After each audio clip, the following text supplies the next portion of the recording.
Hello, everybody. This is Project Herpetoculture Podcast, episode 37. I'm your host, Roy Arthur Blodgett, joined as always by charismatic and handsome Philip Leitz of Arids Only, It's actually currently Phil's embodied cat. in the form of a beautiful cat. For all the YouTube listeners out there, you get a nice visual to go with the episode. And before we introduce our guests, I want to do our standard housekeeping and give a shout out to Dylan and the Animals at Home Network for hosting us. The goat. And also thank Charlie for editing our audio and just generally being a strong supporter of the show. He's super appreciated. And also want to give a shout out to our generous sponsors. We have Redline Shipping for all of your reptile shipping needs. I've been using Redline pretty much exclusively for the last several months now and have been really enjoying their services. We also have Cold Blooded Caffeine, and they make some pretty awesome coffee, including a new single origin Rwanda light roast that is the Project Herpetoculture proprietary coffee. You can apply the code Project Herp for 10% off your order on that. And last but not least, we have custom reptile habitats, as always. And we have an affiliate link posted in our bio. If you make a purchase through that link, we'll receive a commission at no additional cost to you. And that helps us keep the lights on over here. So with all of that out of the way, I'm very pleased to introduce our guest, our first return guest to Project Herpetoculture. And also, I just realized, also our first guest on Project Herpetoculture, Eric Haycraft. Eric, welcome. Yeah. Thank you, guys. Yeah, Wow, man. that's so true. Glad to have you back. Yeah, it's quite That's the great. honor. Hey, I've sent you guys some messages along the way, but man, it's been quite enjoyable watching this whole thing spread its wings. It's it's a very good project. I enjoy it very much.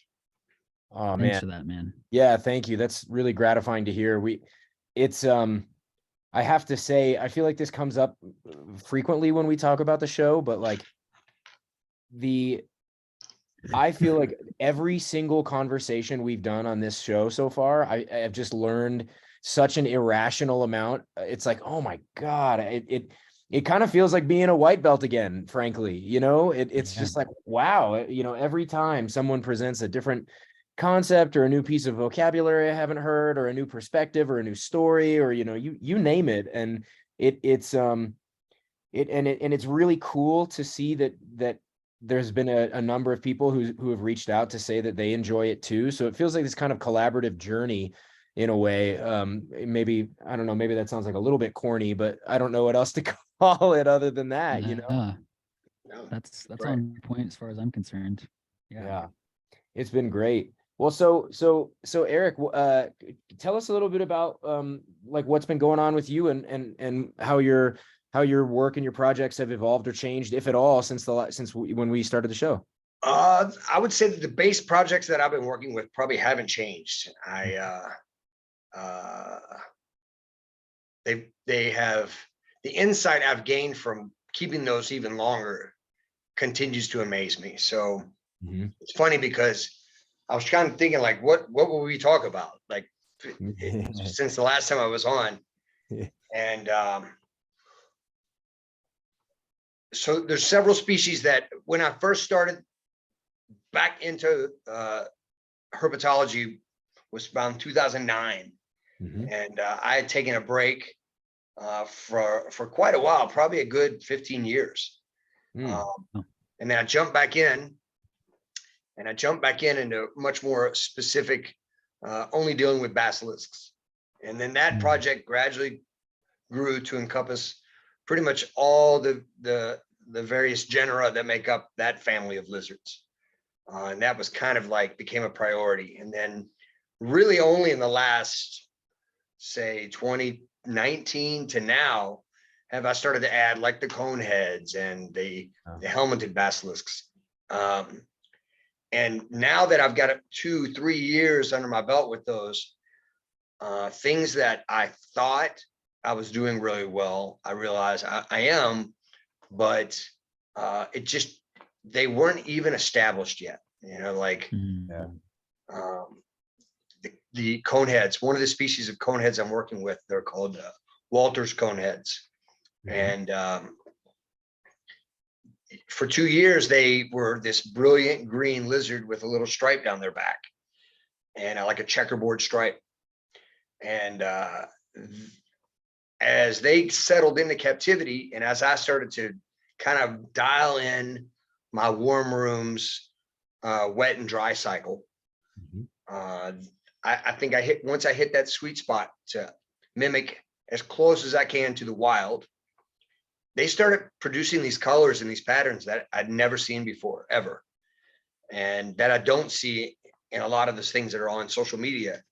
And it was quite surprising to see that. And it's things that I see some in iNaturalist that I was expecting might have been a subspecies or a different species altogether.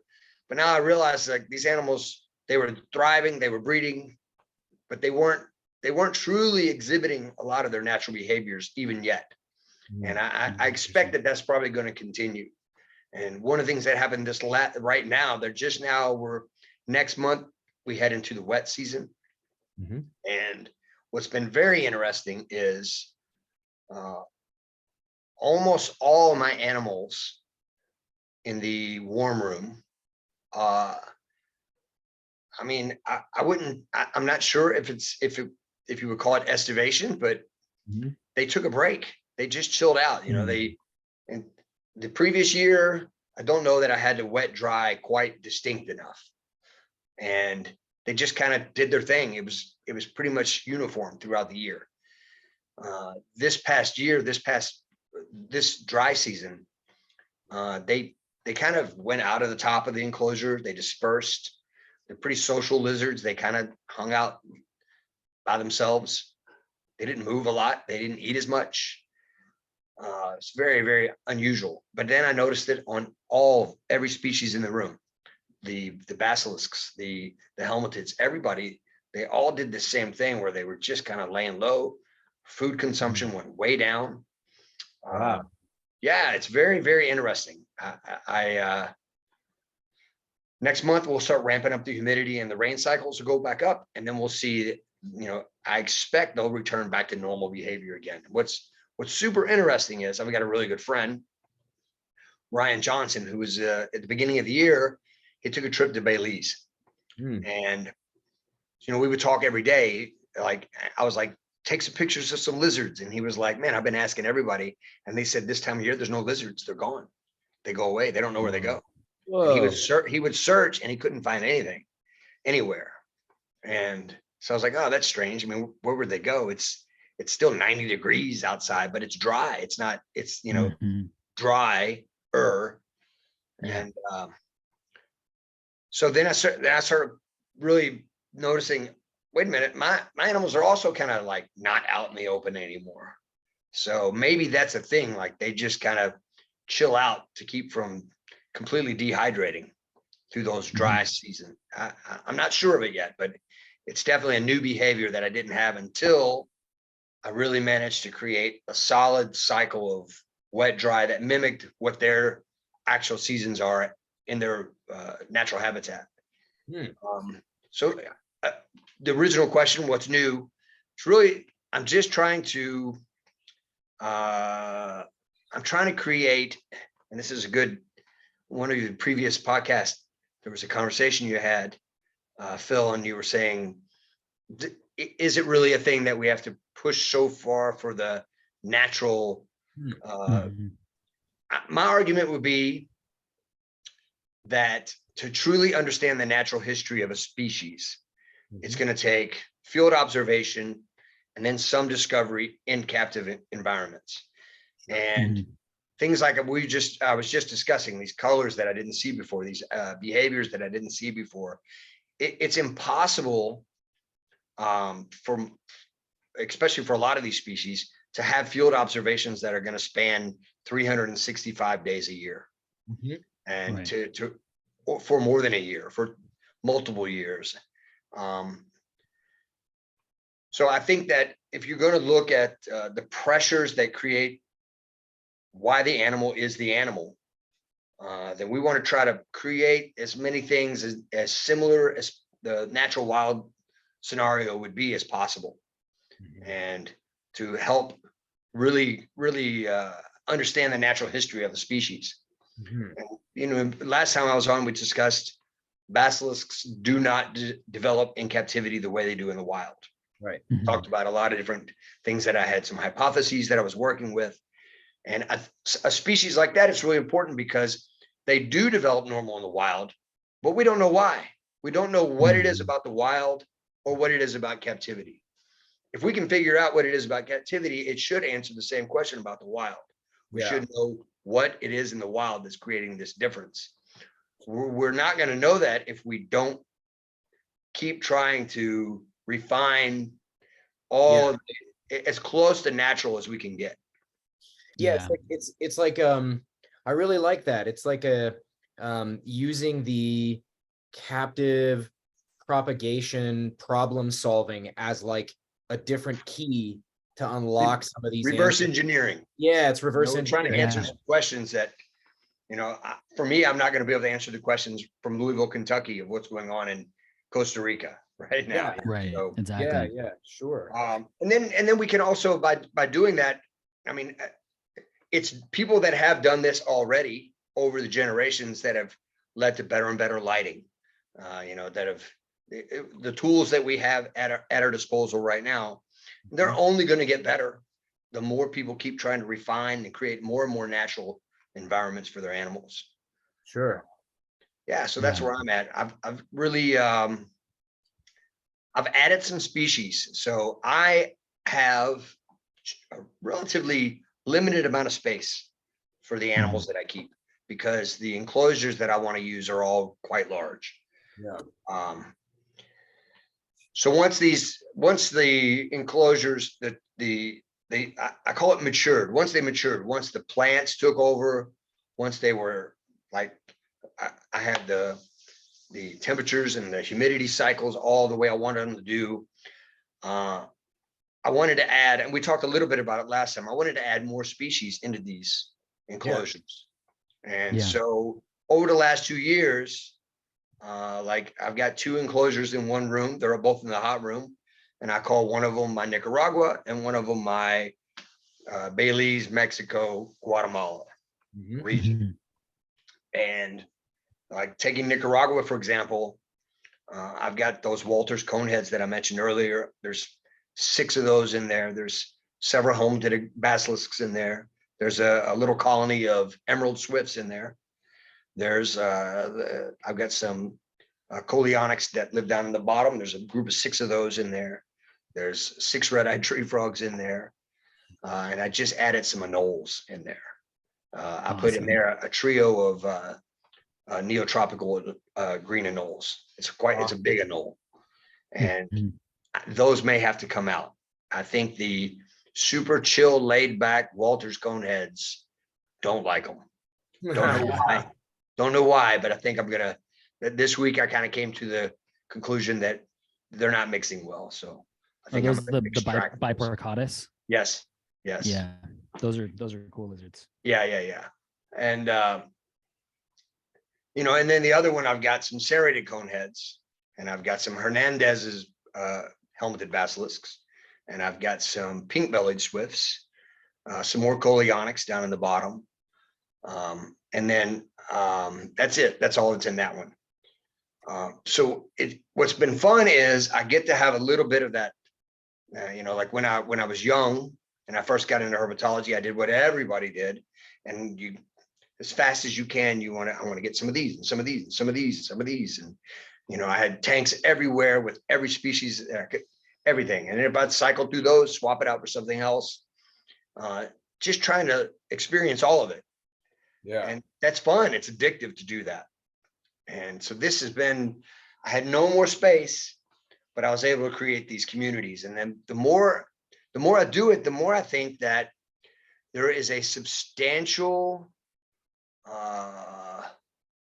there's been a trend, I'm not sure why it started, that you see it in all the forums, people are super against mixing species. Oh, yeah. There's some good arguments for that, especially for beginners that might not know what they're doing. But I think that as the trend for smaller species and larger enclosures keeps growing, there's a market to be made and a benefit that can come from that if we took a page out of the book of tropical fish keeping. Hell yeah. If I'm going to set up a tropical fish tank, I'm going to go to the pet store. And let's say I want to make a South American freshwater tank, right? I'm going to get some angelfish and some neon tetras and some Corydoras catfish for the bottom and a plecostomus in there and maybe some other types of tetras. And these are all species that come from the same region. They can all cohabitate. They can fill, you can put some hatchet fish up at the top. They'll have a niche in the tank. And that drives an industry that you have all these different types of options and different species. It drives a dynamic. You're creating an ecosystem versus one species in a tank by itself. Yeah. And I think there's something that if you look at most of the reptile trade, one of the big things that, like, people will email me asking about a lizard and they'll say, are they tame? Can I hold it? Yeah. And it's always kind of like, I mean, maybe, I don't hold my lizards. I don't get them out, I treat them like tropical fish. Yeah. I'm not going to hold my angelfish, and pet it, put it on a leash, put it on my shoulder. But I think when you switch to smaller, fast species, it's easier for people to understand, like, I'm going to look at these things in this tank. I'm not going to mess with them. Right. And there's more going on. So I think I might've mentioned it last time too, with the swifts and the coneheads. They kind of have completely different personalities. The coneheads are pretty laid back and chill, and the swifts, they're swift. Yeah. They are the ones that are going to dart, run all over the place. And I likened it, if I recall in our previous conversation, to like we have a bird feeder outside, and when we put out bird food, all the different types of birds come, all the rodents come, the squirrels come, and they'll all take cues from one another, like if it's cool or not, right? If the birds are all on the ground and one of the squirrels starts going off, they all know, like, oh, wait, what's going on? They listen. Well, the coneheads, they seem interested to see, like, if the swifts all take off running all over the place, or if they're having courtship, or if they're doing something, there's activity in there.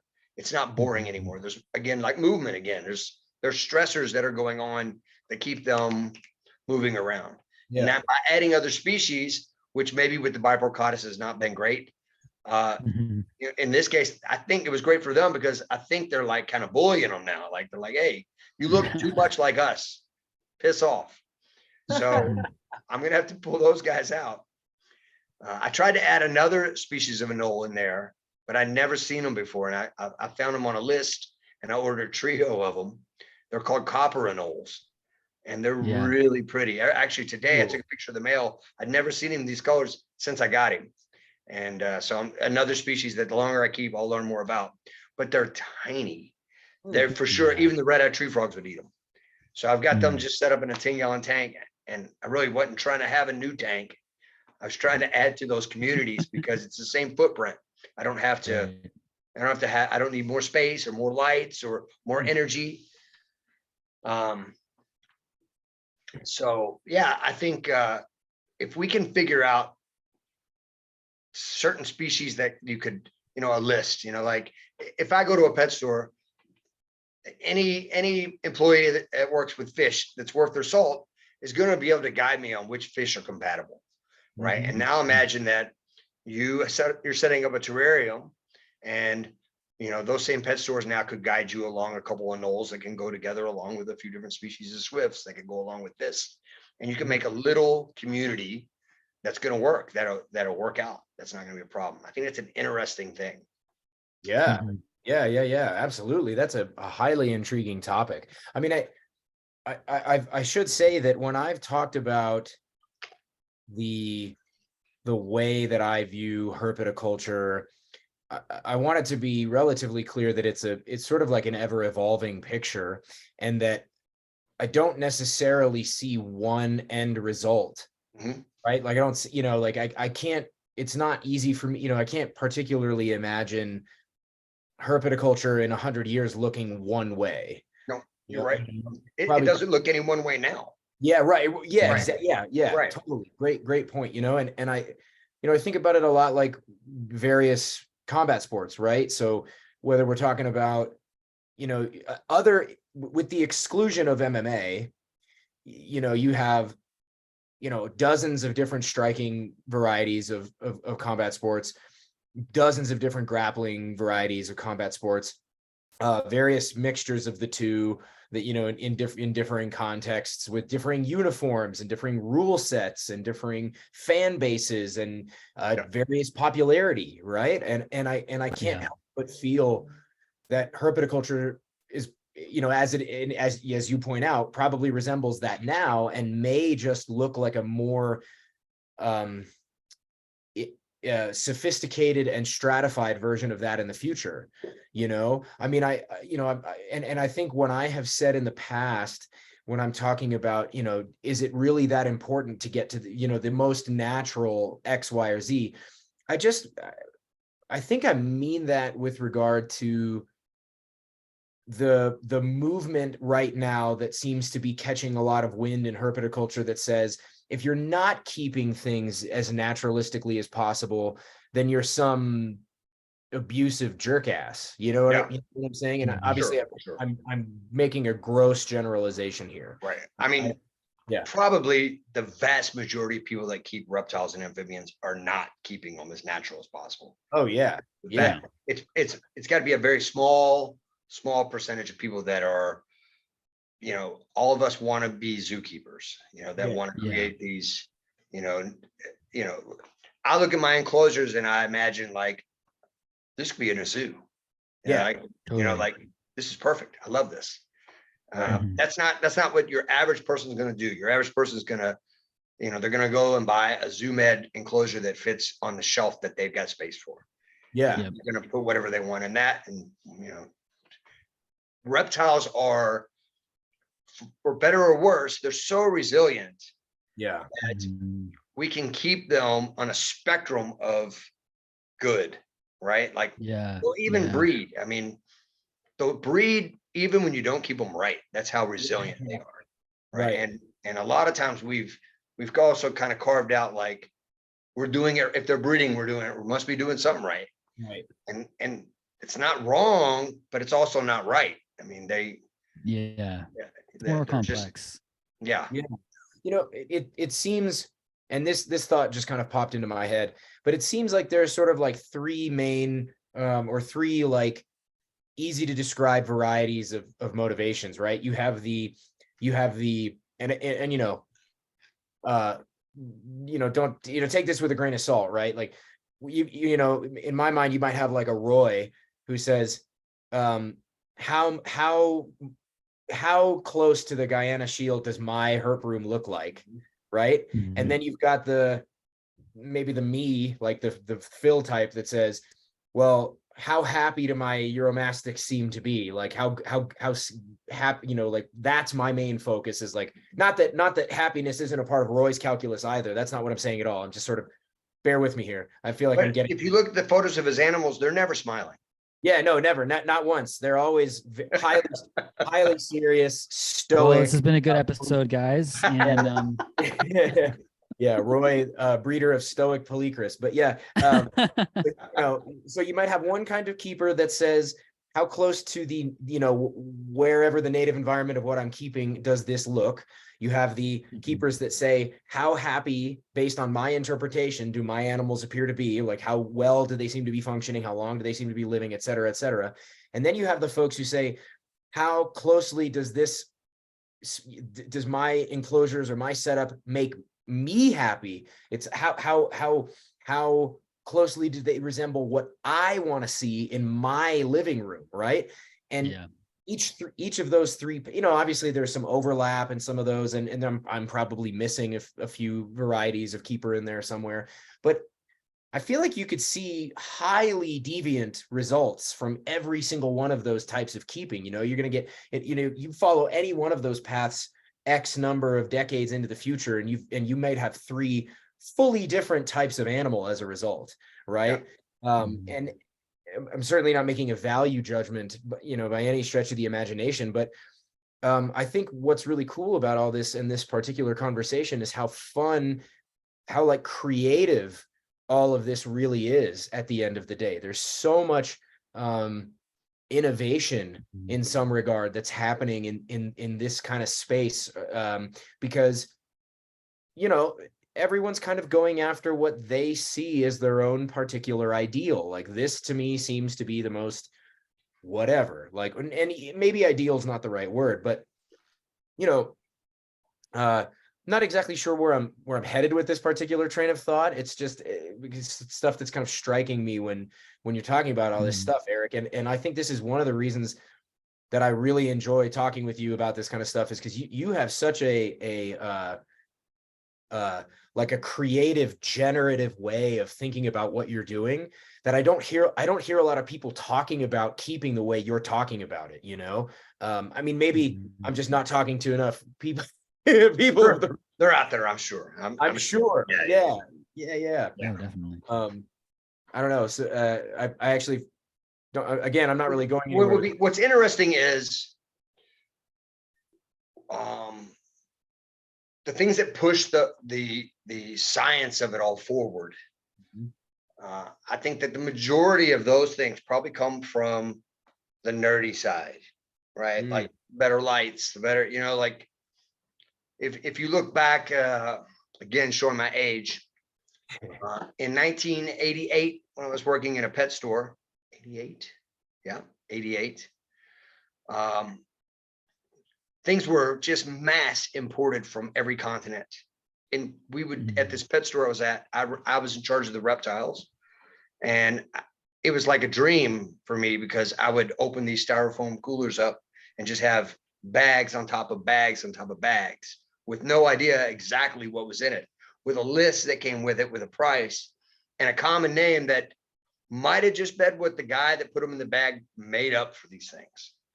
And no Latin names, you know, and some of them were very common things. Some of them, no one knew what the fuck they were at all.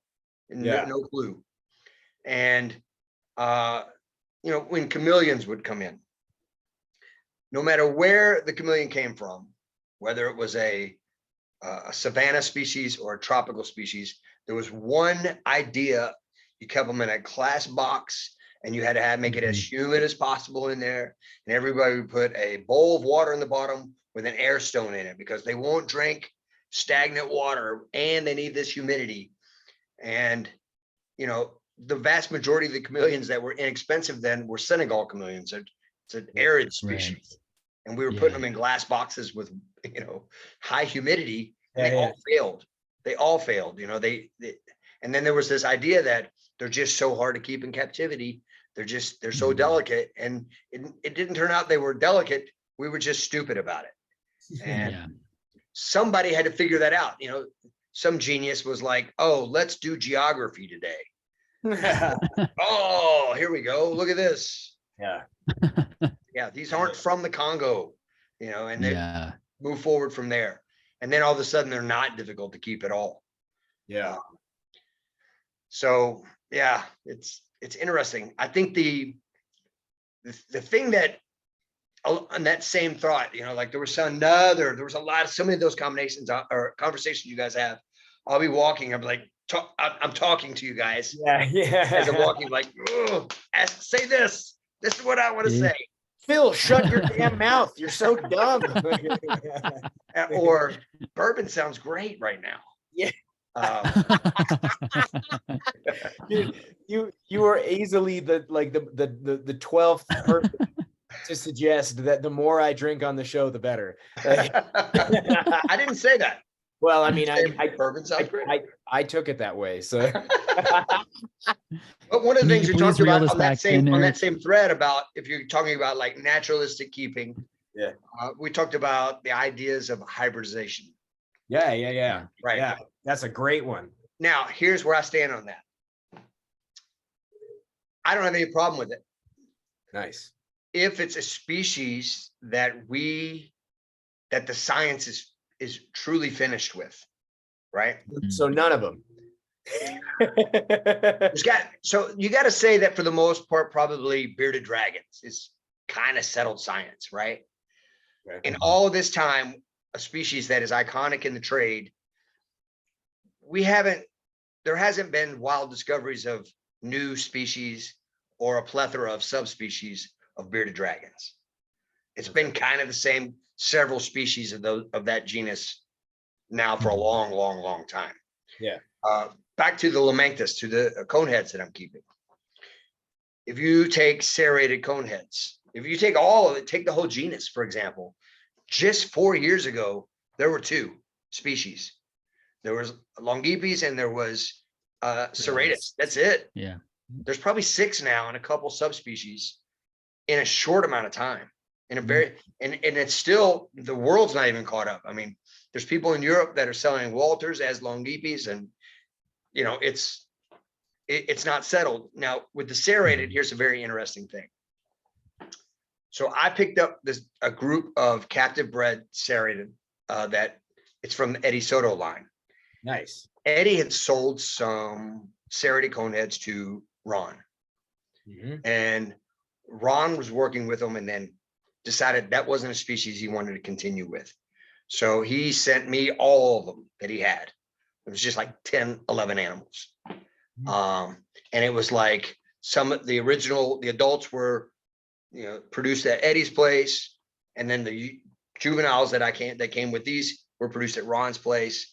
And then Ron was out of it. And so when I got those, I set them up. They're thriving. I've got juveniles out of those now that are I'm raising up now. Then I had an opportunity to acquire a few more. There were some floaters here and there. And when I grabbed those up and brought them all home, they have completely different scalations on their head. It's clearly a subspecies. And not only just scalation, but the spikes on their crown, completely different. It's pretty cool, actually. On my Instagram, I've shared some of the photos, you know, side-by-side comparisons, and it's like, whoa. So I reached out to Eddie and I was like, Eddie, look at this. You know, do you know your original animals, you know, were they all the same scalation? He's like, oh, bro, I don't know. I didn't know there was differences. And so when he was building his group to breed them, any of the ones he would get, he would just put them in, boom, and go. Yeah. Everybody did. Nobody knew there was to even look for differences. Sure. So now I've got this group of captive bred serrated coneheads that I can't really say what it is. It could be hybrids already, right? I don't know what I can't say that this is what a locality from this region looks like or that region, because I don't know 100% if what went into making those, because they're all captive bred. Yeah. So I've kept all of them separate. I've got, you know, the new animals that look a certain way and all the captive bred. It could be that they were always all the same or not, but there's no way to know. So imagine that if the trend continues with species after species after species, and we're just hybridizing left and right, at some point, then you find out the thing you thought you mixed with that was really this, and there's another this. Yeah. We're never going to know what we really did. Right. Yeah. That's one of the things that kind of makes me a little uneasy about hybridizing things, just so we know what it is, even if it is, you know, they're never going to go back into the wild. And, you know, there is an idea. I like Zach, the conversation you guys have with Zach. I really enjoyed that one. I've been a big fan of his. Yeah.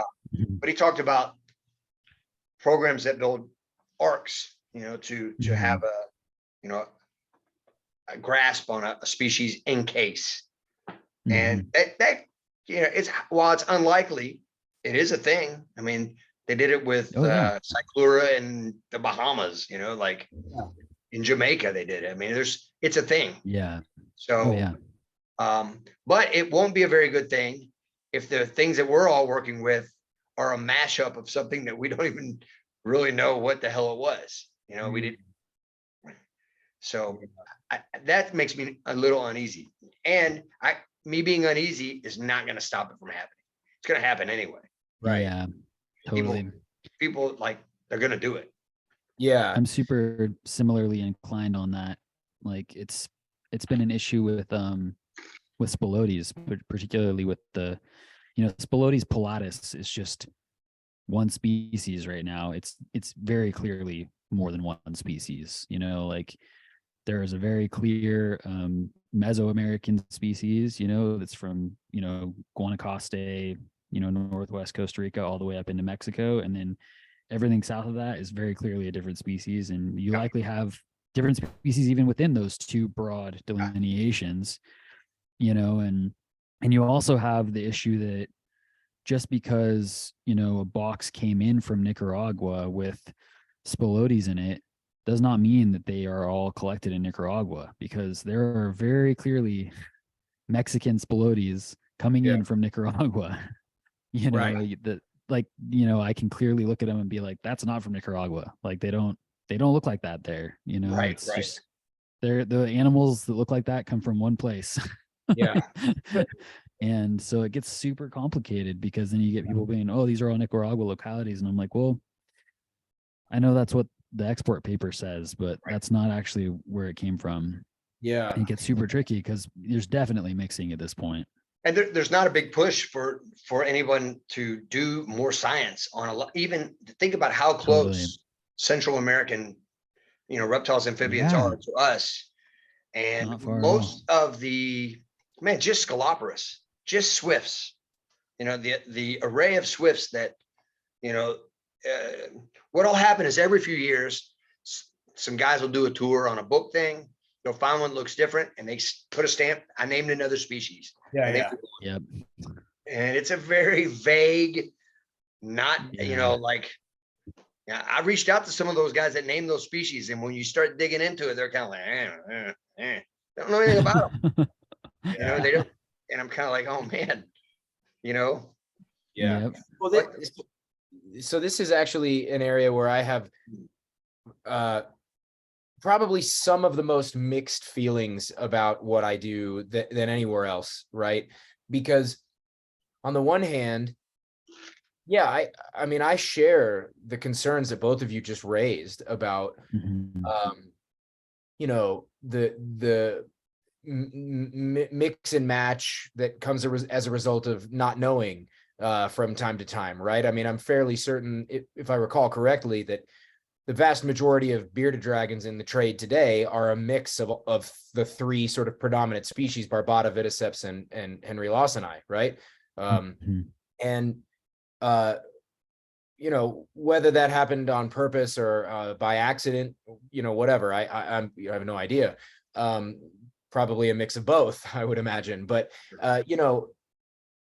when it comes to certain species delineations, you just said it yourself, Eric, some of these species distinctions are, well, most of them really are, they're just purely, I'm going to draw a line here between you Ornata filbii and you Ornata ornata. I'm just getting, and that's a subspecies, but even if it's Ocellata versus Ornata, I'm gonna draw the line here. Yeah. And there's a few things that I feel about this. The first is that if we're playing the game of I'm drawing this line here and this is the line you do not cross, you could push that goalpost in any direction you want. I feel like it's related to people who have a passion for locality specific stuff. I mean, you could take the same logic of species preservation, species purity rather, and apply it to locality specific animals, because, even within a single locale, you might have, animals whose genes haven't interacted in millennia. You know what I mean? I mean, look at ornate uromastics. I've got what, 50 or 60 adult ornate uromastics here, and each one of them from independent shipments, very likely from each one from different mountain ranges in Israel or Egypt or wherever, in whatever the country of origin, Jordan, whichever country of origin they come from. And surely their genes haven't interacted in many, many millennia, many millennia, right? It's been so long since they were even remotely closely related. That's a strange distinction. I mean, you could make the argument as well that hybridization in some certain circumstances could do similar things to what we were talking about with the way that captive propagation of reptiles and amphibians can elucidate things by reverse engineering about what's going on in the wild. I mean, surely hybridization may present some of the same reverse engineering things. Like, look, when you breed, I mean, I don't know, this is pure bullshit and, or whatever. I'm just spewing nonsense here, but look what happens when you breed an Egyptian Uromastyx to a Flava fasciata. These things happen and this doesn't happen, or, whatever. I don't know, you name it, right? And you may not ever get that information had you not made this, this abomination of an animal that is a hybrid, right? I mean, and then I also go back and forth on the feeling of like, well, in my mind, why can't we have our cake and eat it too? I'm totally okay having a banana frappuccino Uromastyx and distinct, individual, well-managed, pure lines of whichever species we're talking about. I'm good with both. And I don't see any reason why we can't have each of those things. How many larger scale Uromastyx breeders are there in the USA? Just you. Just me, or at least that I know of. Let's say that you produced several very popular morphs, right? Hybrids, morphs, whatever. Yeah. Both. Yeah, all of the above. Sure. And it took off. They were more popular than anything you ever produced. You couldn't make enough of them, right? Yeah. So you increase your output on those. Sure. And that's what becomes the predominant Uromastyx in the US market. Sure. And then you stop. Yeah. I get hit by a truck, whatever. Right. Yeah. And that's it. Now it's just that thing. Yeah. I mean, they're not going, but they're never going back. Right. So let's even just taking back that part of the argument. Let's leave out the fact that none of my Uromastyx are ever going back to Jordan or Oman or wherever they're from. They're just not going to. There's no reason for them to do so. It wouldn't be ethical to do that, whatever, you name it. Even just in captivity, I think the part of this where I tend to deviate is I don't buy that there's some steady state going forward of like, it's only, if we don't continue to produce X, it'll never be, it's just never going to be there in the future. It's like, well, okay, how far in the future? 100 years, 500 years, 6,000 years. I mean, how far do you want to push that goalpost? It's no matter, every bit you push that further, it's going to get even harder to ensure that what we have now in terms of the wild type, ornate Uromastyx, I don't have any confidence that they're going to be the same thing in 100 years, no less 500 years. There's just no, I mean, I don't even know if it's possible. And that's not, take out the fact of just trying to make that happen. I mean, you could have all the best intentions in the world, and it may not be possible to maintain whatever the wild type ornate Uromastyx is in captivity. It might inevitably become something different because it's in a different place. For 100 years, you don't think, huh? I How mean, long does a Uromastyx live? Well, yes, we honestly don't know. What do you think? I think, depending on the species, I think ornates can go 30 to 50. I think that's 2 generations then, 100 years. Right. But I just mean in terms of like the offspring, right? Not like, of course, you import an Egyptian Uromastyx now that lives 100 years, and in 100 years, it's still going to be the same thing. I just mean like, I'm talking about its offspring and what it inevitably becomes. And again, none of this is about what I want necessarily. Sure. Right? Yeah. And I feel like that's always a necessary caveat here because, you look at some of Roy's stuff, right? Like his Polychrus peruvianus, crazy lizards. And I can't imagine anybody wanting to produce a mutation of one of those things, or why, or how there's some animals for which it's probably not even practical to do so. It doesn't make any sense. So it's like, in my mind, like tortoises. Why would you make a mutation of a tortoise? Like, what's the point? Where's that really going to go? Leopard gecko. And listen, I'll be the first to say, if tomorrow a clutch hatches out a albino Lamanthus. It's gonna I'm be like, like, whoa. Yeah. This is crazy. And then I've got do I do something with this? Do I raise this up and, breed it out and see if I can make an albino line of Lamanthus? You put it in the freezer. There's clearly a market for that, right? I could sell that. But I don't know. It's a tricky one. Because It is so tricky. Sorry, Roy.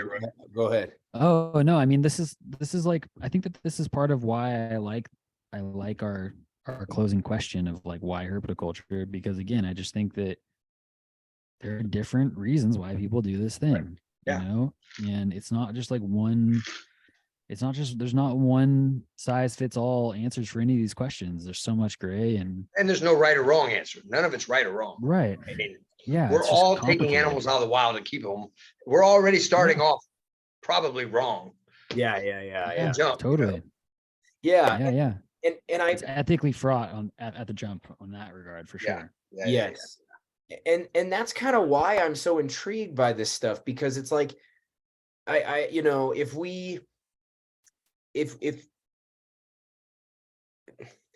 we're going to go in, I feel like moving forward into the future, that's one of the reasons I feel so passionately in some conversations, especially when I've had a couple of drinks. That's one of the reasons I tend to feel so, I tend to lean towards this. No, dude, we're doing something totally different here. Like, it doesn't mean I don't want the naturalistic wild type to be there. Of course I do, both in the wild and here. I want them both. But, okay, one other thing to say about this is I've never seen anybody who, any of the people who kind of sit on their high horse and say, well, I don't like the wild type is the only pretty one. It's like, all right, you hatch an albino Egyptian Uromastyx, and I want to see you put that egg in the freezer, man. Let's see it. Let's see it happen, because you're not going to do it, right? Now, maybe you're not going to mass produce that thing. You're just going to keep it as a novelty, and okay, fine, cool. But like, there's something about it that feels like, no. As soon as they're here, as soon as we're working with an animal in a box, we're working with something different. And going forward, whatever, I feel like it should be a creative, iterative, interactive process between what do I like? What is this animal showing me? What do I like? What is this animal showing me? And vice versa. It's an ongoing conversation. I mean, we could all humans could die tomorrow, and in 10,000 years, there might be ornate Uromastyx in the wild, but they might be something different too. Like, everything in the wild changes as well. It's nothing static and permanent. Now, of course, we're talking about an entirely different set of pressures, which is cool. But we're talking about an entirely different set of pressures here too, and I feel like, as much as I have profound respect and understanding and admiration for the people who want to recreate the Guyana Shield in a basement somewhere, Roy, that's amazing. But I also am much more interested in what that kind of conversation between keeper and kept is going to look like when you extrapolate 2 centuries into the future of domestic propagation. I mean, koi are mind-blowing to me, and they don't look anything like carp. Like, they just, I mean, I guess some of them do, but I don't know. And again, it's not right or wrong. It's not meant to, I'm not making a value judgment necessarily. It's just, we talked earlier, you said there was like generically, three types of keepers, right? I think that one of those types, you probably mentioned it, but to further broaden that is, like, what I'm interested with a species is a lot more holistic than just the species. Right? I'm interested in every aspect of the natural history of the ecosystem that it comes from, right? And so part of what the things you said, what do you enjoy? What does the animal enjoy? What do you enjoy? What I enjoy is how close can I come to mimicking this ecosystem, right? And then I want to go and put boots on the ground and then say, oh, I had this right, this was wrong, go back, adjust. Like, for me, it's, when I put this when I put the tree frogs in there, it became, they're my canaries in the coal mine, right? Like, I'll know if the humidity initially wasn't enough when they're just hanging out in a water bowl. Yeah. Soak up water.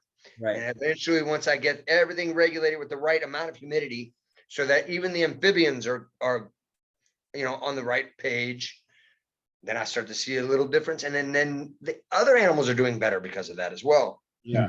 It's just this holistic approach that I think is interesting. If I'm going to set up an aquarium for tropical fish, one of the fish that I used to keep, they're called leaf fish. Now they've got the mouth that trumpets out and they eat other fish. They look like a dead leaf. It's an Amazonian fish. Cool. And they need a super low pH. So I had to make this basically tonic water that they lived in. And it's very, very demanding with fish. With fish, you can't kind of deviate from the ecosystem. All right. You are forced to create. Look at, if you keep marine fish, you've got to have a salinity that's exactly the right salinity, not too much, not too little. Those things are really interesting to me holistically, of an ecosystem. How can I create as much of that as possible?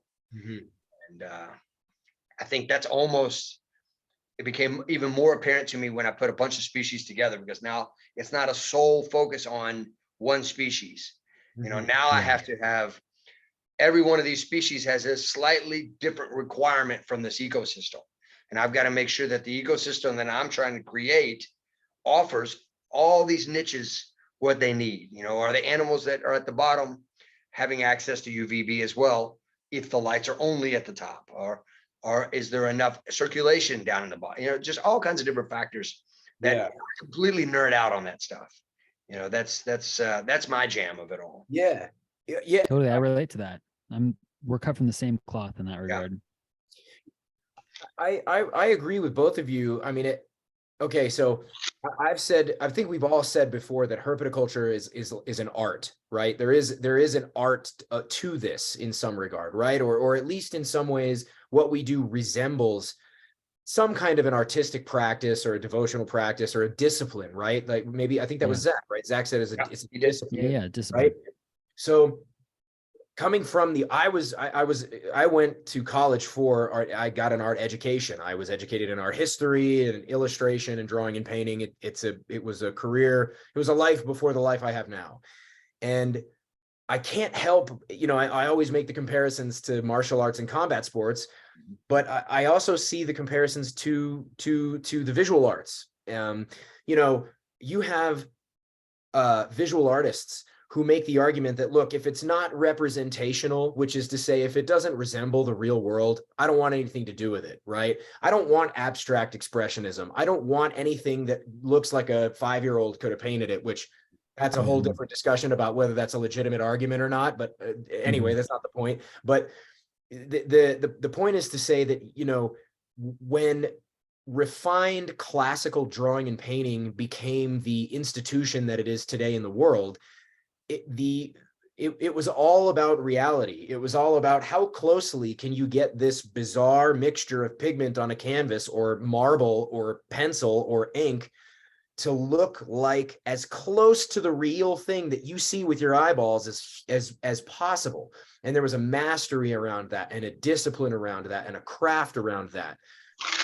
And yet today, no one would bat an eyelash at the art that goes into creating something like Toy Story or Kung Fu Panda or The Simpsons or Rick and Morty or King of the Hill or, you name it, any of these things. These are all legitimate forms of the same thing. They all operate with the same foundational fundamental principles of composition, color, light and dark, design. It's all there, right?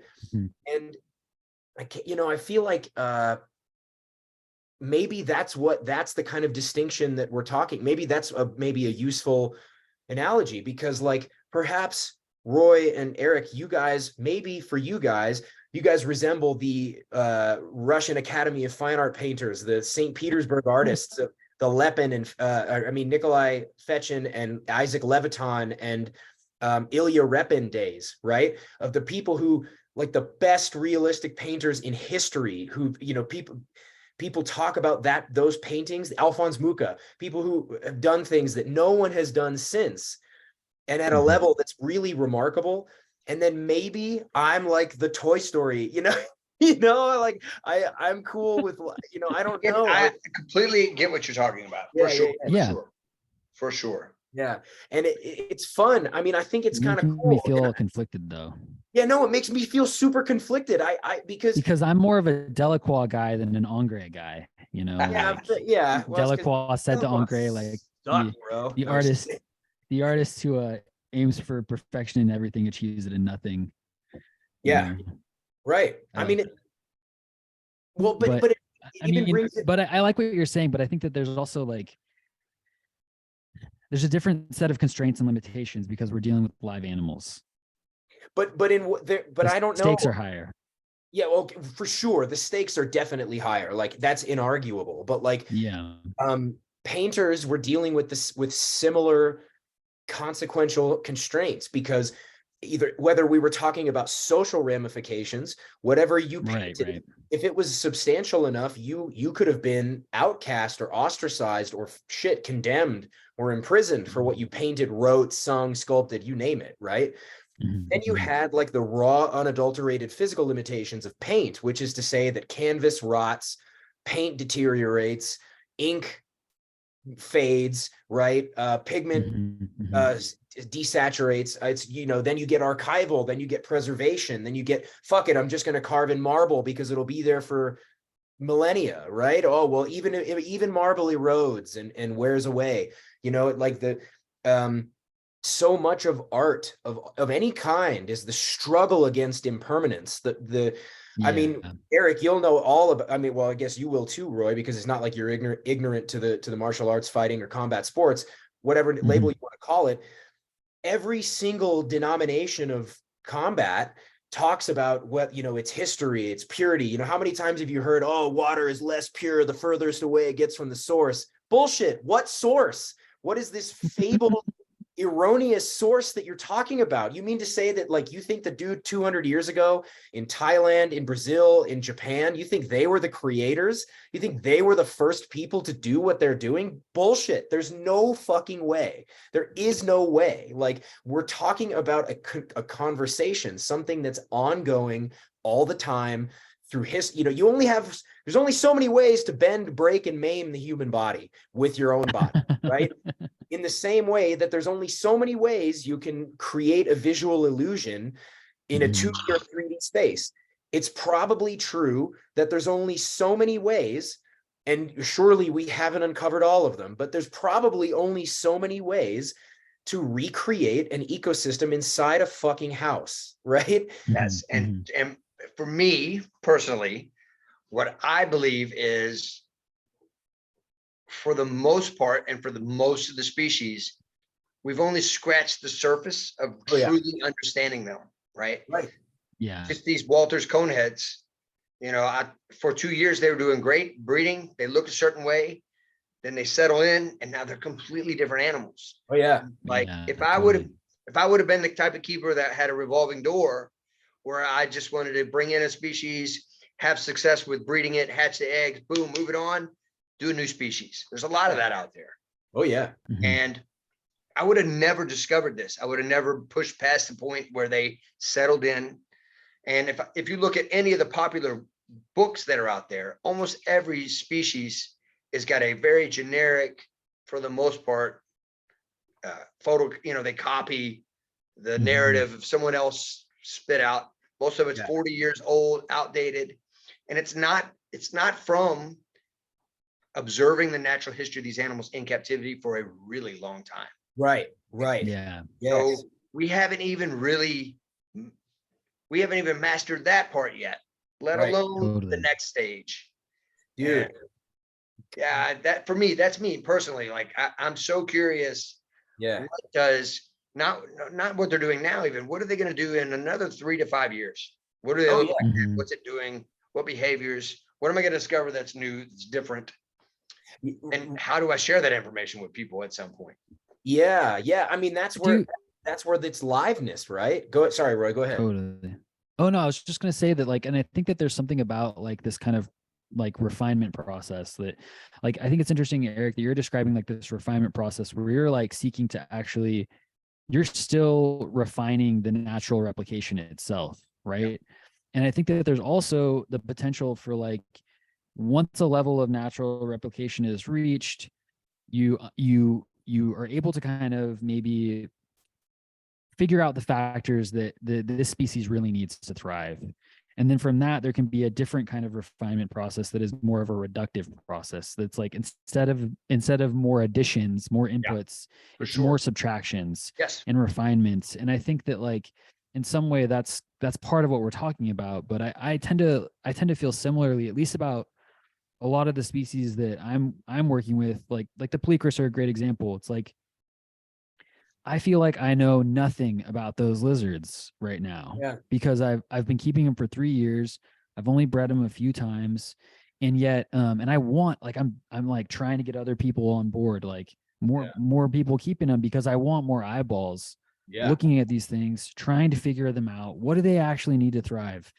And part of like that process for me too is like what you're doing, Eric, with your stuff, is that I'm still trying to like ramp up the natural replication, because that's giving me feedback about what these animals need. Like, there's certain things I learned about like what they like to eat with by planting plants native to where they're from, and then they're eating the berries, like they want this kind of thing, or wow, they actually have a really different kind of feeding response to a stick insect versus a cricket, and that's really valuable feedback and information. But I think that there is a way in which, like, some of these species that are more, there's a longer track record, there's decades now, like a bearded dragon, where we have a pretty good idea of like what bearded dragons need to thrive, or at least, or maybe that's even ignorant. I'm not actually even sure. Maybe we don't really know. I think if you look at, you guys had Heather on.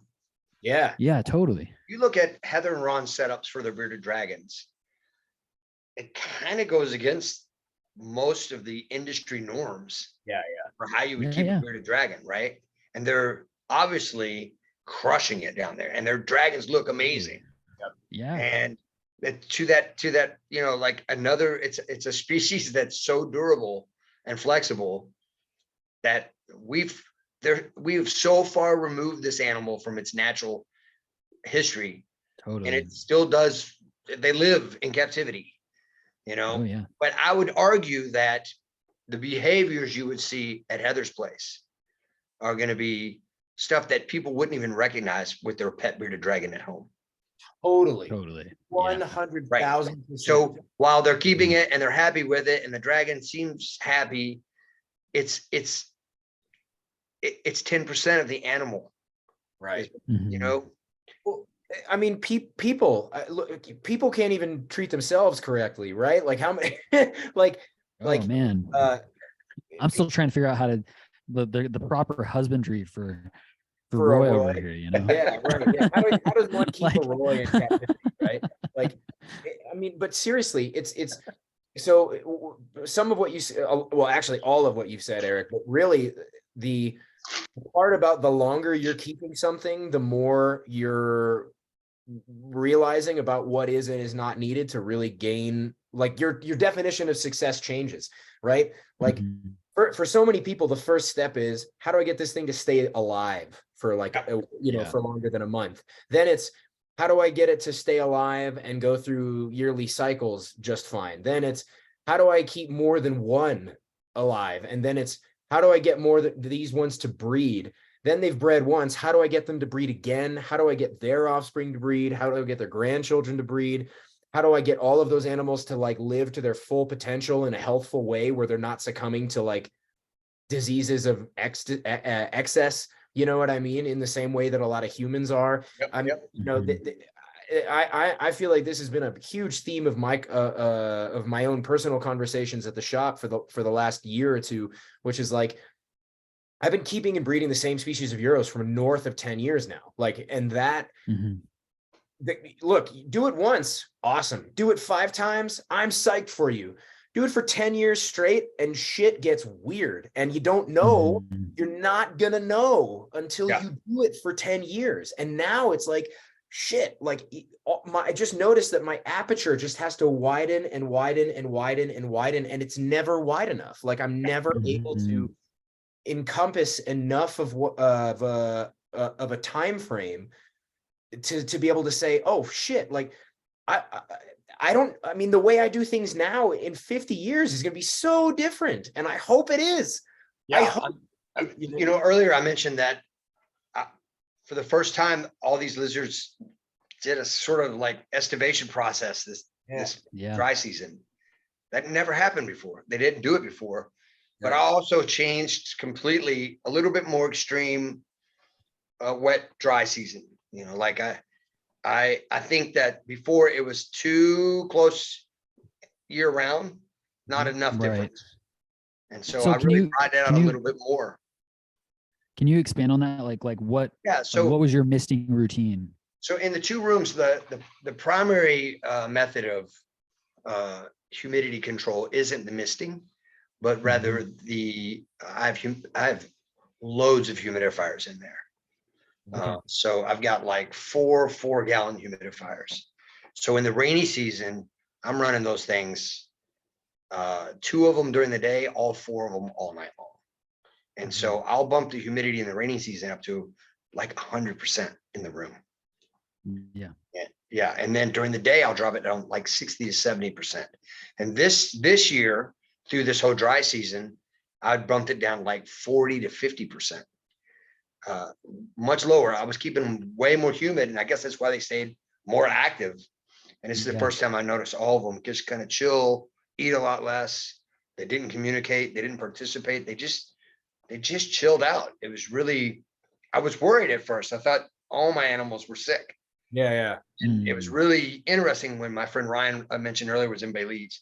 And he was like, there's no lizards to be found. And all the locals would tell him, oh, they're not here this time of year. They go somewhere.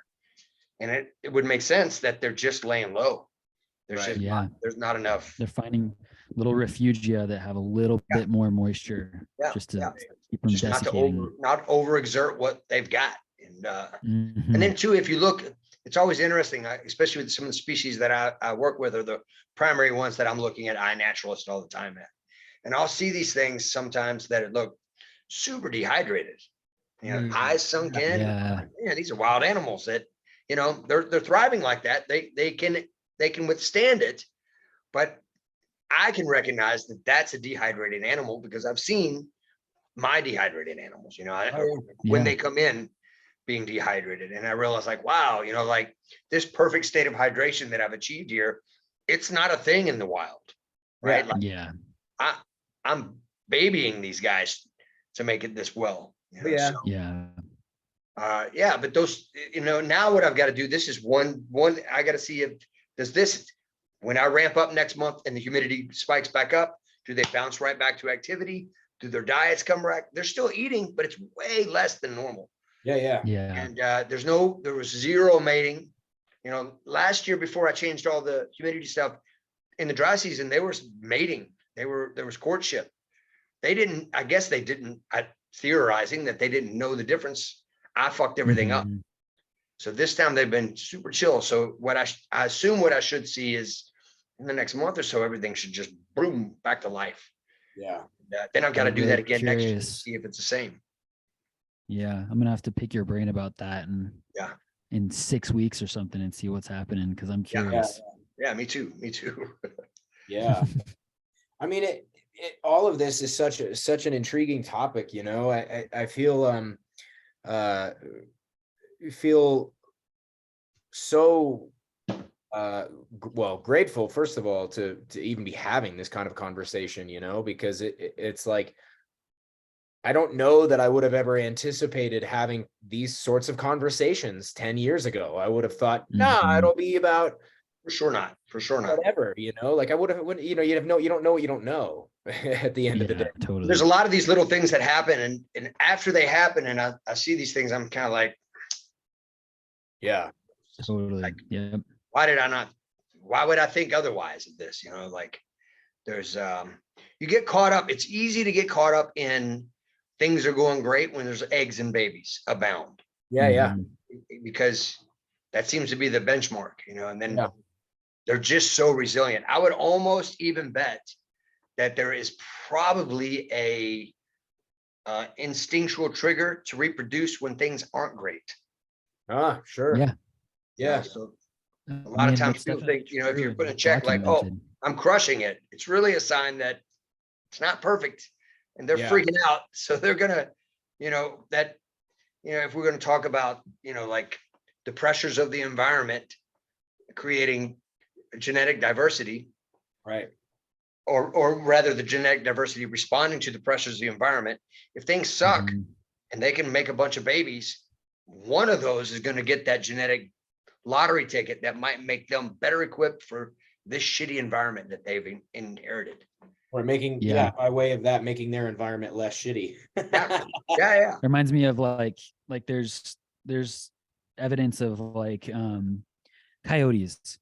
Coyotes are these basically little wolves we have throughout the United States and throughout North America, and they have been hugely persecuted. Oh yeah. But they remain abundant and highly successful pretty much throughout their range. And one of the ways that they responded to hunting pressure is having more babies in their litters. Yeah. As a response to it. It's like, there you go. There's an example right there of like, times are hard. Let's have more babies. Right. Like it's really interesting how that works, because it's easy to think, that's such an embedded narrative, right? Like, oh, they're breeding, that means they're doing well. And I think that we need to, like, in some cases we need to let go of that to actually better perceive our animals. Because it's like, how often are we we're not actually seeing what's in front of us because we're seeing our interpretation. We're superimposing an interpretation or a conclusion before the fact and then trying to validate it with our observations. Yeah. And sometimes it's like we need to be approaching it with a much more open mind than that. Yeah, absolutely. Yeah, well said. That's very true. So, all right. So, let's talk about this term that came up in our chat when we were talking about setting up this show, phenotypic plasticity. I think we just talked a little bit about it, actually. Okay. I just want to maybe, well, because I'd never, up until our episode with Zach, I'd never heard that term. Yeah. So with lizards, it's like, imagine that you've got 30 eggs, right? Mm-hmm. Each one of those eggs are going to be some slot machine genetic distribution, right? Yeah. They're all going to have a little bit of differences. They're not necessarily 30 clones. Yeah. Some of those are going to be better equipped for something over others, right? They're going to thrive better than could be that the one that you selected because it looked better or ate better or whatever isn't the one that has the better genes for captivity. Could be that it was. And it's interesting. And like when Zach brought that up the other day, I say the other day, for you guys, it was probably weeks ago, just the other day that I heard the podcast. Yeah. It was a whole conversation about like creating a population from a few animals. And you guys, and he brought up like, the idea that you need a whole lot of something to create a population can't be true. If you look at the cases of, like he brought up, there was a clearly traced back crocodiles to an African animal that swam across the Atlantic and then is responsible for crocodiles throughout the Americas. So rad. And he's probably right. It's probably not like 1,000 crocodiles made that journey. It was probably a few gravid females, if. Yeah. And Fiji. Yeah, Fiji. Everywhere. Galapagos Islands. How many? Look at it. So it's also interesting to me because I've got a few species that I'll probably never be able to get my hands on again. But I don't have many of them. And it used to stress me out. And then I'm like, okay, one, this is what I have to work with. And two, man, maybe it doesn't matter. Yeah. Maybe, if we look at the rest of the trade, the stuff I said I had a bad taste with. Look at all the morphs that were created with leopard geckos and ball pythons. That comes from, line breeding and over and over and over. And it's not that those animals are completely destroyed. I mean, they're not, it's there. The capability is within these animals to do this. Oh yeah. I'm curious, so long as you don't have one that, obviously if you have a clearly wonky animal, that it was a genetic issue, it's going to pass that on, and you're going to see a higher probability of that over time. But if it's a healthy animal, breeding it back into itself at a later date, theoretically should still create more diversity, because they're going to pass on to the offspring, and that slot machine's going to roll the dice and see what they get. It might, what manifests in them might be a little different than the parent even had activated. Yeah. I don't know.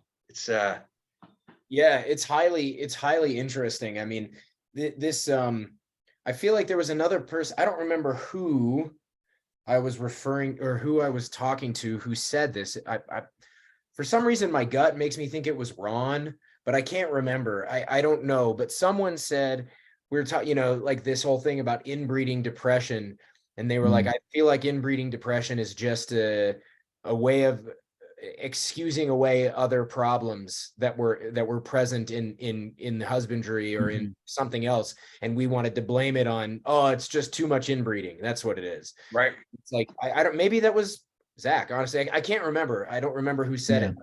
It's fascinating. I mean, I've cited a couple different examples in that show, whether we were talking about Fiji, whether his examples of crocs, whether it was the chuckwallas that I'd find in various parts of Arizona, where they are in a tiny rock pile out in the middle of nowhere, way, way, way, way far away from the nearest mountain range that has other chucks that look like them. And there's just this little population, little 15 by 15 pile of fucking rock. And somehow there's a viable population of chucks in there. And you mean, especially when you find albino chuckwallas on that rock pile. No, they're not. There's a plenty of genetic diversity there. It's like, come on. Yeah. Come on, man. It's weird. It's a highly strange and interesting discussion. And I mean, dogs are a great example of, the reason we have so many different types of dogs is completely because of line breeding, like generation after hundreds of years of this to create this many different, forced variations of a dog. I'm curious. I'm very curious. I'm curious if there are programs, say in zoos, that took relatively few animals and created thriving large scale populations. If I don't know of any that come to mind. Maybe somebody listening might know of something they could point out, but I'm curious, like if there was a species survival program somewhere and they had, these are the 3 we have left. Yeah. They did it. They I made mean, condors, California condors. I don't know that I don't think I would say that they're necessarily thriving populations now, but like there were very few left. Yeah. There are a lot more now from what was collected. I think another one that comes to mind is like, I'm just thinking of stuff in California because that's what I know, the ecology I know, but like Thule elk, for example, at one point there were 500,000 Thule elk in the state of California, and they got reduced to this tiny fraction of their population, tiny fraction in just one area. They were collected, captive breeding happened. Now their range is again expanding in the state of California. Yeah. So it's definitely possible that you can take, like, something can be reduced to a really small population and you can then grow like large populations from that again. But pigs too. I think wild pigs here in the United States, I feel like I heard somewhere that I have no idea if this is true. This is probably some fake news or some bullshit, but I swear I heard somewhere that they were the descendants of a very small population of pigs that were brought over here by the Spanish. I have a little bit about that. So there are a bunch that were brought over by various European settlers, right? Okay. And that escaped, that became feral. They're basically reverting back to boar. Yeah. But then there's also like in the state of California, I know there's a ranch near modern day Monterey where somebody brought in true wild boar from Russia, Russian strain wild boar, released them on his property for hunting because he wanted to have boar hunts. Sick. Those have now interbred with feral wild pigs from other, European settlers. And so now you have like, it's not a ton of genetic diversity, but like wild pigs are a huge problem in several states now, including California, Texas. They're a huge problem. Sick. Like just these Russian, like there were no pigs in the Americas. They're an old world of animals. Like the closest thing we have are, javelinas and peccaries, but they're not even closely related. Yeah. They just look a lot alike. Radical. Trippy. It's interesting. So cool. Yeah, it's really, and then there's this other stuff. Like I can't remember if we talked about this, if I brought this up on a previous show, but there's a guy, I think it's Charles Mann, if I'm not mistaken, Mann. He talks about how, let's take honeybees, for example, they're not native to the United States, right? Let's say earthworms are not native to the North American continent. Right. And how did earthworms get here? It's like, well, the ballasts of ships, they would put earth from one continent to another and bring it to another. He said something like just an obscene, like something like 80% of the flora and fauna in the San Francisco Bay is non-native because of the same thing, water in the ballasts of ships that came from elsewhere. It's like this. And it was him. I think it was him who was listening to it was a Long Now podcast recording of a conversation. I think you sent that to me. It was really good. I think I did. And he was saying, he was the one who was arguing like this illusion of this steady state of nature is an illusion, right? And yes, of course, it doesn't mean that we should just let it all rip and put some polar bears in South America and see what happens. Whether we like it or not, everything that happens is nature. We do, including us. We're a product of nature. Right. If an eagle snatched up a fish that only lived in one lake, flew over another lake and dropped it in, and somehow it made a bunch more fish in that lake, that would be nature. Same shit. But you do it. And it's invasive species. Damn it. It's still nature. Right. I mean, we don't need to belligerently do it, but I mean, it's just nature. It's impossible, especially now. We don't even know all the stuff that we've. Oh yeah, absolutely. That's totally true. And imagine all the invasive species that are in Florida. Oh yeah. What I'm curious about, because you never hear, there's no studies. What kind of invasive species are there? There must be in Thailand or in Nicaragua, right? Or Mexico.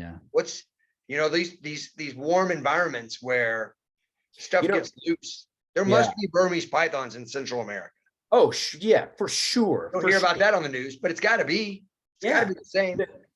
There's a really, really weird, this is strange, but fish like trout and salmon are highly invasive all over the world. Because there are like I found this out through fly fishing. I was getting interested in fly fishing for a little while, and turns out certain places in South America, New Zealand, and other various places around the globe have these incredible fishing destinations, and it's all from released trout. All over the place, and it's like that's fucking crazy. Like in some ways more crazy because you're talking about an anadromous fish that has like this dual phasic life cycle where it's born in, freshwater environments, goes out to salt water, and then comes back to freshwater to spawn. Like, how? It's hot. Or like bull trout, right? Is that what they're called? Bull trout or something, where they're a hybrid between like a brown trout and a brook trout, and they look crazy. They're just like these wild looking fish that are totally bizarre. And the only way you can even get them to exist is you have to I think I'm butchering this for sure, but there's something that happens with the way when they spawn, when fertilization happens, you have to like spike the temperature of the eggs to get it to even work or something like that. I don't know. I'm surely jacking that up. So don't hate me out there, trout enthusiasts, but and trout aficionados, but like, I don't know. I find this stuff really, really cool. Like it's really cool that there are African and Asian species just thriving in Florida. You know, like it's crazy. It's totally bananas. Like it in some way it's really rad. And it, yeah, sure. It you know, it looks bad and it gets twisted in media to reflect poorly on us and all this other stuff. But that said, it's kind of fascinating, you know, sorry, go ahead, Roy. No, go ahead. You go. I was just going to say, I used to work with collared lizards a lot, you know, and you know, we would talk about how, you know, there are Corytophanidae calaris in Colorado.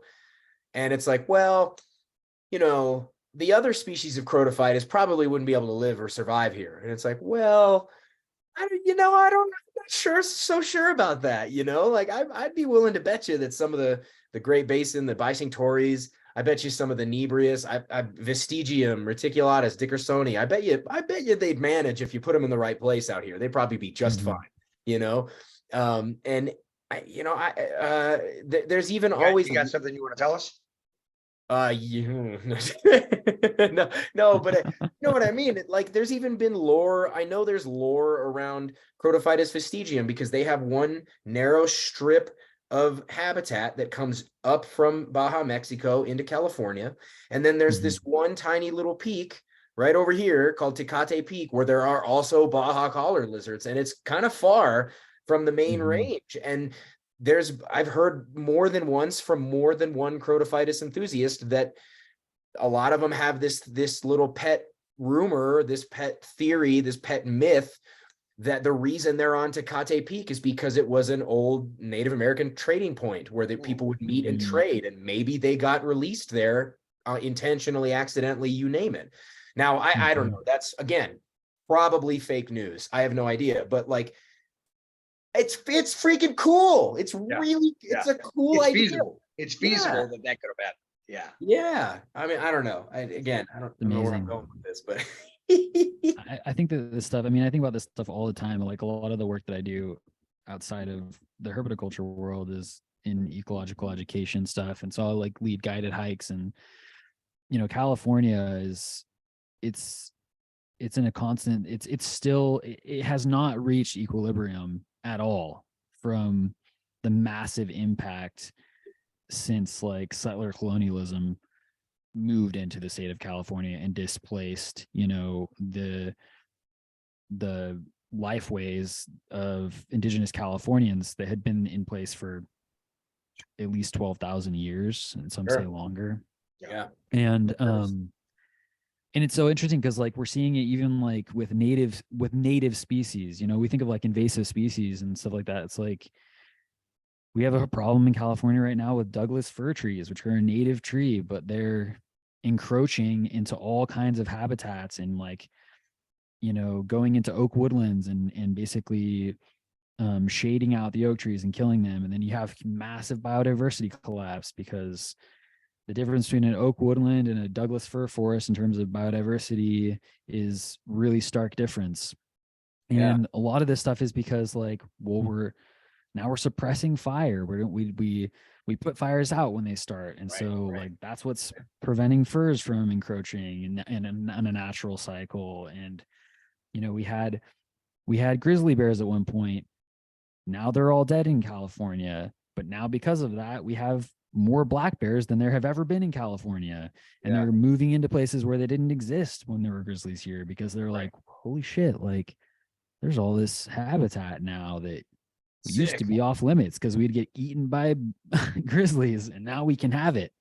It's just like all of this stuff is still sorting itself out, and we're in the middle of it. And it's inevitable change. Yeah. Exactly. And It's but a the little funny bit, thing about it's a it little bit is disingenuous. totally. Pretend that we can do what we do as a species and not impact there's no way around these things. Well, Like that's what I'm always saying with like these groups and stuff that I'm leading, is that like the big illusion is that we're not actually part of the thing. Yeah.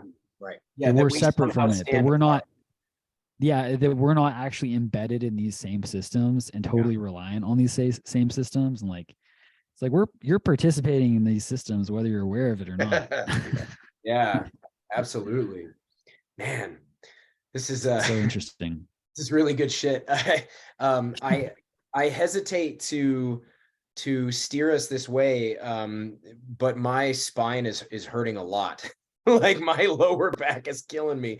Would you guys be comfortable? Because we've actually put in a good amount of time. Would you guys be comfortable with like moving that way? We don't have to stop Yeah, for right sure. now, but course. okay. There's no rules to this stuff. I mean, this, Yeah, I feel yeah. like this is a pretty hard and fast rule, Eric. We don't stop until everyone's bored of the conversation. Oh, well, that means you are the one that always gets bored first then. I know I'm always the guy. It's always me. I mean, listen, I do have ADD. This is a real thing, you know? Like, well, Let me I, out of here. yeah, no, come on, man. Like it's never kidding, like kidding. that. I mean, it's I know it's not. you know, in some ways, it's really nice to be able to kind of feel like it's a good time to hit the pause button, because it's never, you know, it's never a stop button, because, you know, I love leaving the conversations on the show with more questions and like, fuck, we've got to have Eric on again. You know, I mean, I eagerly await the 5th time you've been on this show to see how different the conversation will be, you know. For sure. Because it's so much fun. And you know, I feel like there's so much about I'll tell you what I like about the format is there is no format. Like we started this whole thing, I had no idea what we would talk about. It even went different directions. You know, it was nice for me because I got a chance to, when I'm hiking, I'm going, hey, say this, ask this. I get to bring up some of those. You're like, oh, but yeah, I like the format. I like that. What I also started the whole thing, giving you guys some props. What I like is the array of guests that kind of span this spectrum of, you know, almost every facet of herpetoculture. It's it's very interesting. You know, like it's a great job, guys. Keep going. Thank you. Thanks. Thank you so much. It's pure luck. You know, like Roy has he's a well-connected guy. He's got a lot of good friends, and I've got a handful of good friends. So we really lucked out. You know, there's one I'm really excited about that we haven't even put in the schedule yet, but I'll call him out now, because the gentleman we've already had on the show, Nathan Carlos Rupley, really wants to talk with me about he thinks that the future of herpetoculture is rewilding, and I think that the future of herpetoculture is the full embrace of domestication. And so we're going to have like a spirited debate. I mean, not really a debate, but I got to hand it to him for calling me out on it and wanting to talk with me about it, because I'm like, hell yeah, let's do this, man. And, you know, if it wasn't for all the, you know, the show is the only reason we can even do this is because we have so many cool people that even want to talk with us. You know, I mean, obviously you are included, and we're a niche. It was a niche that everybody needed. You know, I'm curious to see what 4 years, 5 years in, the influence that it wields. Yeah, it will wield influence. Hopefully it never wields too much, because we can't. Roy, I'll tell you what, Roy will not do well with power. He will abuse. I'm gonna do terrible things. Most power hungry person ever over here. So now you realize that if you start to have repeat guests, your closing question is irrelevant. No, I mean, I don't know. No way. So that was actually, I was just thinking about that. I was like, we gotta still ask the same question, because has it changed for you at all? Like, does it like is grossly no. No, it has not. So you know, for me, it's funny because I think the thing that's changed, the way I present, I would say that the last 3 years, the way I present my footprint on social media changed. So I used to participate in a lot of different Facebook groups. And honestly, just over time, it kind of turned me off. Like the interactions are, and one of the things that I hope the influence that this podcast yields is, there's a whole lot of people that are they just already have made up their mind about what they're going to do, what they want to do, often based out on a lot of experience. And all they're looking for is just you to confirm their thoughts. Anything that you give them, they already know. They already bought the little tiny cage and the giant lizard. They already bought the crappy lights. They're disingenuously asking questions. They're not going to take, they're going to find out on their own when they pop back up in a group at 4 or 5 months later, and they got a sick lizard, and everybody's take it to the vet.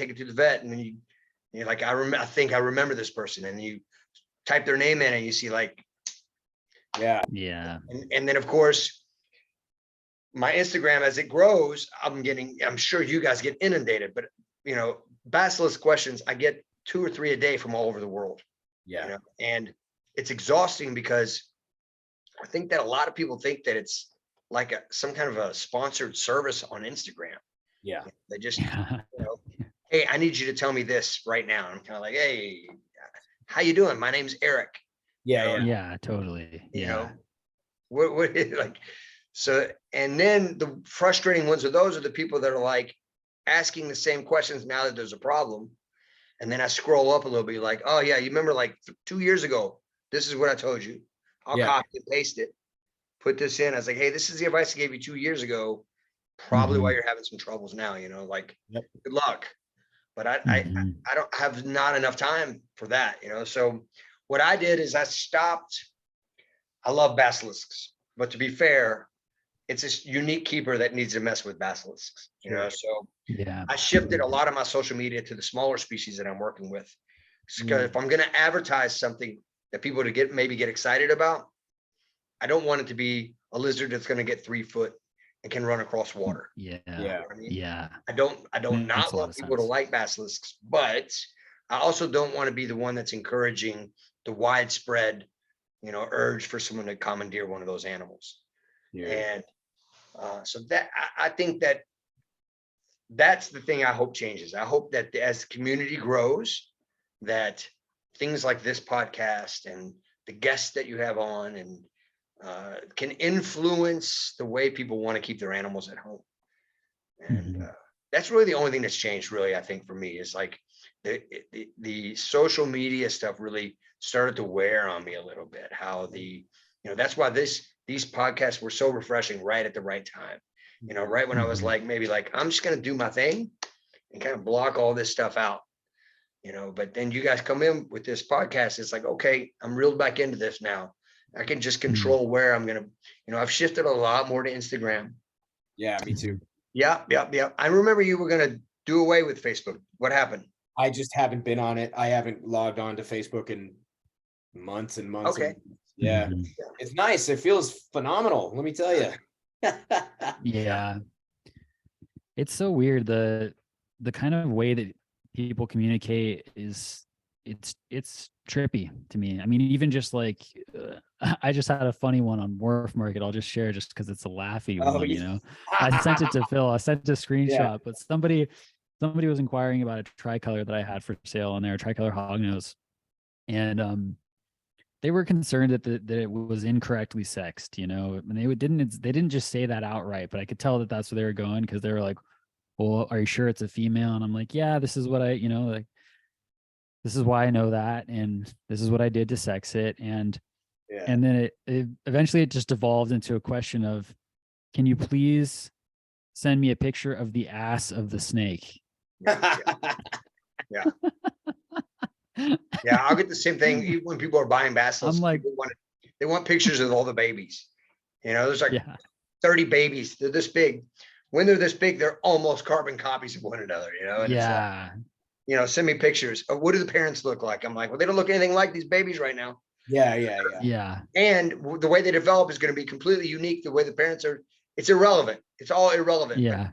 It's not, and people think they're doing their due diligence by asking these questions. So I understand it to a degree, but it's so frustrating. It's just heavy on that stuff. So it can be a lot when it's in volume like that. Yeah.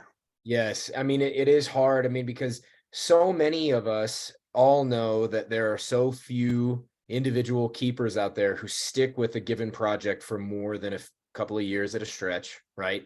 So if you happen to be one of those really, really dedicated keepers, you get an outsized portion of the inquiries and questions and things, and great, right? Like, for good reason. It's understandable, but you are a person with a life and kids and a family. And listen, it's a double-edged sword too, because sometimes I've got like a European zookeeper that's working with a species that he's having trouble with, and he wants some input, like those. I'm kind of, oh yeah, let's go. Amazing. Yeah. This would never have came if there wasn't this footprint. Right. Totally. Yep. Right. So with the bad comes a lot of good as well. Sure. Yeah. I think that I still waiting to see more and more links and discussions about these types of podcasts show up in some of those forums. There's not a lot. I don't see a lot, I'm waiting to see like somebody's gonna like, hey, watch this. Watch this, and I think those things have influence over time. Yeah.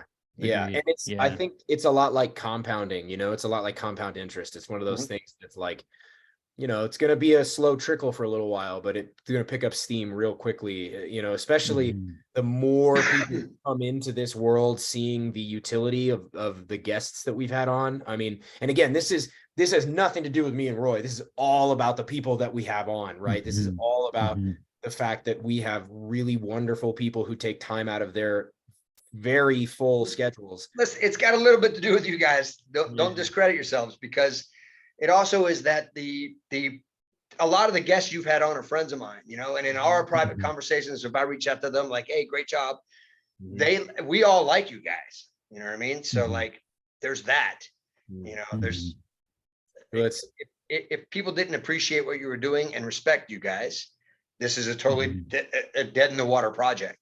Sure. So it starts with you guys first, and then everything else. The people that are agreeing to be on here, especially some of these guys have super high profiles, you know what I mean? They're not going to do it just for anybody. Yeah. So that's because of what you guys are putting in. So that's a good thing.